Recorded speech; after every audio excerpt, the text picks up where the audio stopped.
مولانا رومی رحمۃ اللہ فرماتے ہیں کہ سارا عالم شہوات کی آگ میں جل رہا ہے، شہوت کی آگ میں، برے برے خواہشات کی آگ میں عالم جل رہا ہے۔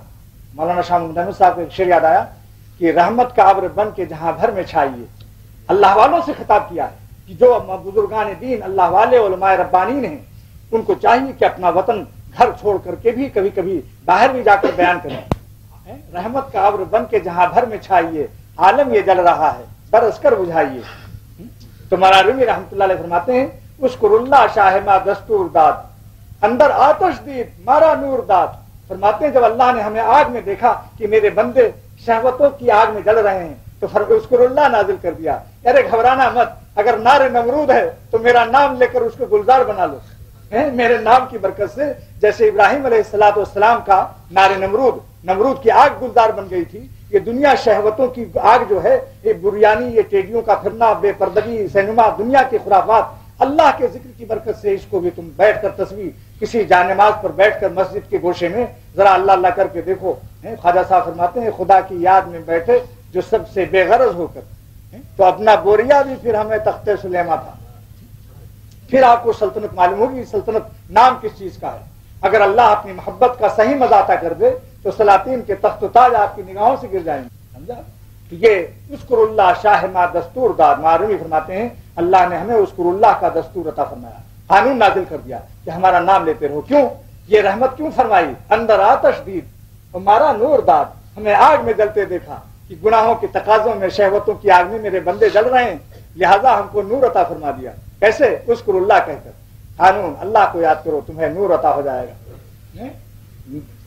نور حق در نور حق از ذکر حق در جا رسد، از زبان در دل دل تا جا رسد۔ تین ذکر کا ذکر آ گیا ایک مصرے میں، ذکر لسانی، ذکر قلبی، ذکر روحی، ذکر کی تینوں قسمیں اس میں آ گئی دوسرے مصرے میں۔ سبحان اللہ۔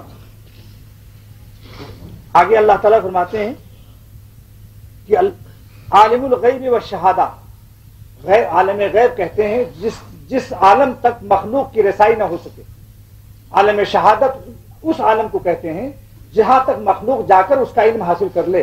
جیسے امریکہ ہم نے نہیں دیکھا لیکن ہم اس کو عالم غیب نہیں کہہ سکتے کیونکہ ہم جہاز سے جا سکتے ہیں، ہم نہ جائیں تو کوئی دوسرا جا سکتا ہے۔ تم علامہ آلوسی رحمۃ اللہ علیہ فرماتے ہیں کہ جس عالم تک مخلوق کی رسائی ہو سکتی ہے اس عالم کو عالم غیب نہیں کہتے، وہ عالم شہادت ہے۔ اس لیے دنیا کو عالم شہادت کہتے ہیں اور آخرت عالم غیب، وہ عالم غیب۔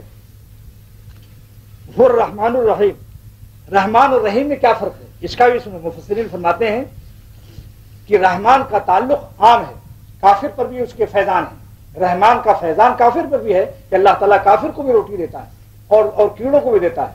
چھوٹے چھوٹے ذرات جو پتھروں میں چھپے ہوئے ہیں، پتھر کے چھپنے کا سنیے، پہلے سنا چکا ہوں کہ علامہ امام فخر الدین رازی رحمۃ اللہ علیہ اور علامہ آلوسی رحمۃ اللہ علیہ تفسیر روح المانی فرماتے ہیں کہ حضرت موسیٰ علیہ السلام کا وحی نازل ہو رہی تھی، بوقت نزول وحی اچانک ان کے قلب میں بال بچوں کا خیال آ گیا کہ روٹی، پتہ نہیں روٹی ہے یا نہیں۔ فوراً اللہ تعالیٰ نے فرمایا اے موسیٰ اس پتھر کو ایک لاٹھی مارو۔ ایک لاٹھی مارا، بس وہ پرت طبقہ ہٹ گیا، دوسرا طبقہ ہٹ گیا، تیسرے میں طبقہ جب ہٹا، تین پرت اس کے پتھر کے ہٹے چٹان، تو تین چٹانوں کے بعد ایک چھوٹا سا کیڑا تھا، بالکل کذرۃ مثل، اتنا چھوٹا جیسے لال چینٹی ہوتی، اور وہ تسبیح پڑھ رہا تھا اور اس کے منہ میں غذا تھی، کوئی تنکا یا کوئی ہرا پتا، تازہ غذا اس کے منہ میں، اور وہ یہ کیا کہہ رہا تھا؟ سبحان من یرانی، وہ تسبیح جس کو حضرت موسیٰ علیہ السلام نے سنا، کہہ رہا تھا سبحان من یرانی، پاک ہے وہ جو مجھے دیکھ رہا ہے، ویعرف مکانی، اور میرا مکان بھی جانتا ہے جہاں میں رہتا ہوں، سبحان اللہ، اور سبحان من یرانی ویعرف مکانی ویسمع کلامی، اور ہمارا کلام بھی سن رہا ہے، سبحان اللہ، اور ویرزقنی ولا انسانی، اور مجھے رزق بھی پہنچاتا ہے، مجھے بھولتا نہیں، فراموش نہیں کرتے اللہ نے، یہ چیز ہوتی۔ تو اور رحیم جو ہے یہ مومنین اور ایمان والوں کے لیے خاص ہے۔